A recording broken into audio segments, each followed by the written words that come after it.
In the midst of the pandemic, the U.S. Census Bureau is conducting the 2020 census, marking the 24th time the country has counted the population. And the impact of this count is huge. But despite the growing efforts and campaigns for more participation, numbers show the Hispanic community falls behind when it comes to responding. News 6's Carolina Cardona was there as a local family filled out the census for the first time.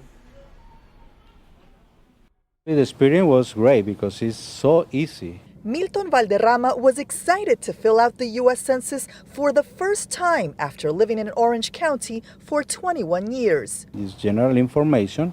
It's nothing private. It's just like how many people live in your house, the ages. He immigrated from his native Colombia in 1999 and says during the previous census there was a lack of information for minority groups. 10 years ago, the communication to the Hispanic community was really low. I mean, not low, I say poor. The father of four says community involvement helped him understand how filling out the census provides better quality of life for him and his family. That way we can get better schools, better hospitals, better police officers, better fire rescue. The only way that's going to happen is if each family is able to tell us how many people are in that community. That's how we build the schools. And among the undocumented community, there's still a concern if their information is shared with the U.S. Immigration and Customs Enforcement Agency.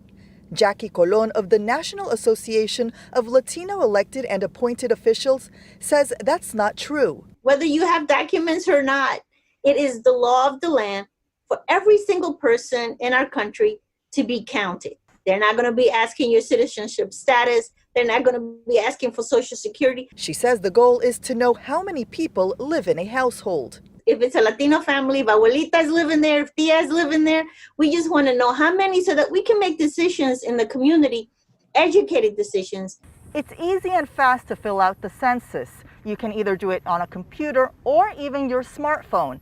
All you have to do is go to 2020census.gov, click on Respond, and that will lead you to start the questionnaire. In Orlando, Carolina Cardona, News 6.